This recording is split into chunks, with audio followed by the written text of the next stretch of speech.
Prêtes à l'emploi, au poulet, au bœuf, aux crevettes, les nouilles instantanées venues d'Asie ont la cote.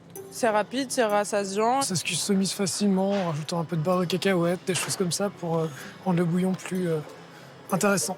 Autour d'1 € le paquet, les ventes ont explosé ces dernières années.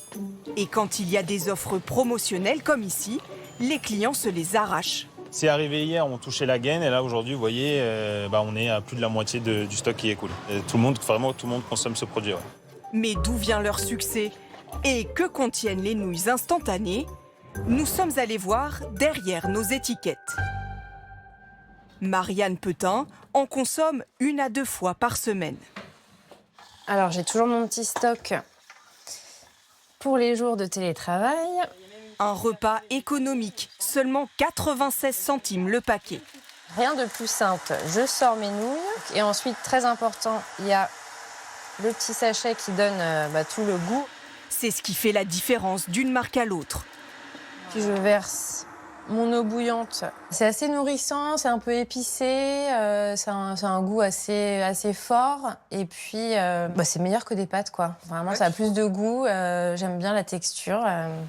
Un mélange aussi facile à préparer qu'à fabriquer pour les industriels. En France, une seule usine produit des nouilles instantanées. Ouverte il y a 6 mois en Alsace par un groupe coréen. 200 paquets fabriqués chaque minute. Pour les pâtes, 4 ingrédients indispensables. De la farine, de l'amidon, du gluten et de l'eau. Une fois mélangée, la pâte fabriquée doit ensuite être aplatie avant d'être coupée. Donc là, nous avons le couteau. Donc là, on voit encore la feuille de pâte. Et ensuite, ça devient en nouilles. Des nouilles ondulées, pré-cuites à la vapeur. La recette des sachets d'épices reste en revanche bien gardée. Il va y avoir un mélange à la fois de bouillon, d'extrait de bouillon, de légumes, d'épices. Nous, notre principal objectif, c'est de respecter la sécurité alimentaire en offrant des contrôles stricts. À y regarder de plus près, la liste des ingrédients est longue, quelle que soit la marque. Ce nutritionniste a passé à la loupe les additifs qui composent la recette. Attention surtout à la présence d'huile de palme ou encore d'exhausteurs de goût artificiels, des colorants, mais aussi du sel. On a 0,91 grammes de sel pour 100 grammes. C'est beaucoup.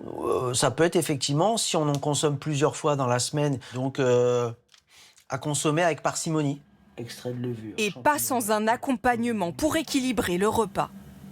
Ça peut être effectivement un morceau de viande, par exemple, une petite omelette à côté. Et puis pourquoi pas aussi des végétaux. Rajouter un peu de végétaux parce que là, effectivement, on a vu qu'il y avait quelques marquants à l'intérieur d'oignons et ainsi de suite. Mais il n'y a pas beaucoup de végétaux à l'intérieur de ça. Pour ce spécialiste, pas d'impact sur la santé si la consommation se limite à 1 ou 2 portions de nouilles instantanées par semaine.